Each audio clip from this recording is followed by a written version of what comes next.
Ya kan ini menteri dan presiden. Buat saya pasti itu sudah menunjukkan sikap berpihak begitu ya.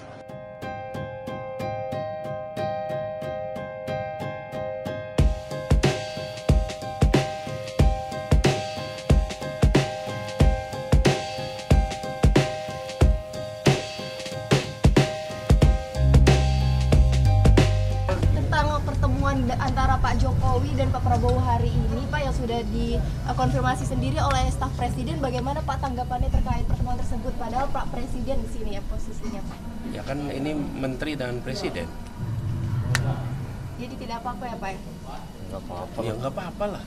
Tapi pertemuannya kan iya, jelang debat, ini kan di tahun politik dan juga jelang debat. Ya kalau orang bertugas, ini kan bertugas. Yang satu bertugas sebagai presiden, yang satu bertugas sebagai menteri, kemudian ada pertemuan, ya sah-sah saja, tidak ada masalah. Harus jaga nama beliau, kita harus ingatkan terus-menerus supaya jangan sampai prestasi-prestasinya terganggu dengan ketidaknetralan.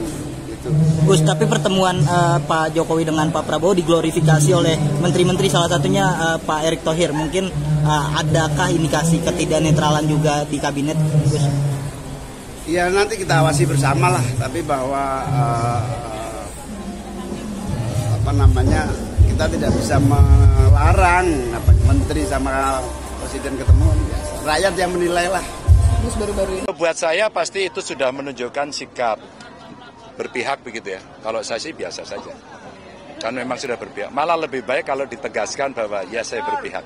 Yang penting tidak akan ada penyalahgunaan kewenangan, kekuasaan, sehingga semua akan bisa fair play ya, bisa jurdil begitu. Kalau buat saya biasa saja. Tidak masalah Pak Jokowi berpihak ke 02 pada buat saya tidak masalah, itu sebuah pilihan kok. Ya. Sedikit Pak, besok kan topik debat, topik etika politik begitu kan seorang kepala negara. Kenapa? Seorang kepala negara secara etika gitu, etika politik. Iya, memang kita punya problem etika gitu kan. Karena ada yang tidak setuju dengan etika. Tidak ada kekhawatiran, Pak, soal kenetralitasan kepala negara. Kekhawatiran kita adalah ketika semua penyalahgunaan kewenangannya terjadi. Ketika menyalahgunakan kewenangan itu terjadi, maka pada saat itu menjadi berbahaya. Maka kontrolnya mesti bagus ya, Bawaslu nggak boleh takut ya. Tapi kita sendiri, kayak saya, Pak Mahfud juga selalu mengingatkan pendukung kita, baik dari partai maupun relawan, agar semua juga taat hukum, taat aturan seperti yang saya sampaikan di sini tadi. Dengan pertemuan antara Bapak Presiden Jokowi dengan Pak Prabowo, pertemuan itu sifatnya tertutup. Tinggal teman-teman wartawan mau minta jawaban dalam perspektif apa? Perspektif PDI, perspektif Pak Prabowo, maupun perspektif Pak Jokowi. Tinggal 3 pilihannya. Ya, kalau perspektif PDI Perjuangan itu kan pertemuan tertutup, restorannya restoran mahal, bagus. Tentu saja mungkin karena melihat belusukan terakhir dari Pak Prabowo, ya biar Pak Prabowo makin kuat untuk belusukan. Yang kedua, kalau dalam perspektif Pak Prabowo itu melakukan konfirmasi.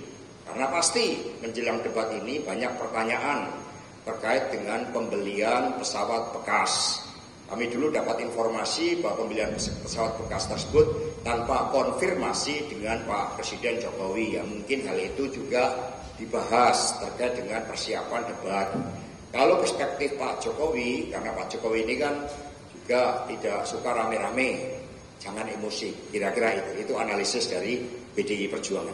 Pertemuan itu adalah bentuk jawaban dari tafsir-tafsir yang dibuat oleh teman-teman dari partai politik yang mengusung paslon lain. Selama ini ada yang mengatakan yang bisa belusukan hanya Pak Jokowi sama calon lain. Kemudian calon lain selalu dibuntuti sama Pak Jokowi, tanda sayang, ya kan, dan sebagainya. Ada juga yang mengatakan bahwa tidak mungkin presiden. Nah, semua menurut saya adalah itu pertemuan semalam adalah gaya komunikasi secara simbolik dan verbal dari seorang politisi dan negarawan yang menggunakan cara dan gaya komunikasi simbolisasi Jawa. Berarti bisa dikatakan simbol ini merupakan dukungan Pak Simbol Jokowi. dukungan secara terang dan publik bahwa pemilu kurang sekitar 38 hari lagi saya membackup Pak Prabowo dan Gibran. Untuk apa? Tanda restu bahwa inilah yang akan melanjutkan estafeta kepemimpinan saya dan pembangunan yang selama ini saya rintis. Saya kira maknanya itu. Jadi jangan dimaknai yang lain-lain. Berarti bukan ngasih wejangan buat debat itu ya Gus ya? Oh itu teknis kalau soal itu. Tapi ini adalah simbolisasi gaya politiknya orang Jawa. Cara berkomunikasi ya seperti itu. Nggak mungkin ngomong beliau kan berbeda. Kalau saya kan TKN, coblos Pak Prabowo Gibran, hidup Prabowo Gibran, kan tidak mungkin. Tapi kalau kiai, presiden, tokoh-tokoh masyarakat, influencer cukup bertemu dengan gestur senyuman, keakraban, keintiman, sama kayak hari ini dengan Pak Kiai Adib Rafiuddin Iza diundang masuk ke pondok pesantren, diajak makan bersama, didoakan, dikenalkan semua keluarganya, itu adalah tanda intim bahwa kita ini persaudaraan yang dalam. Pasti itu adalah cara dukungan orang Jawa dan orang Indonesia itu dengan cara begitu. Pemerintah netral. Kami tidak khawatir karena pemilu kan secara terbuka, wartawan bisa ada di mana-mana, KPU-nya jelas, Bawaslu-nya ada, sehingga kita percayakan karena ini kan pemilu bukan yang pertama kali. Kita sudah setiap 5 tahunan pemilu dan Indonesia dinilai sebagai negara demokrasi yang menyelenggarakan pemilu secara rutin 5 tahunan dan pemilunya berbeda dengan sebelum reformasi. Kalau Pak Jokowinya netral nggak Pak? Ya kalau makan kan nggak apa-apa. Kalau Pak Jokowinya netral. Pak Jokowi netral.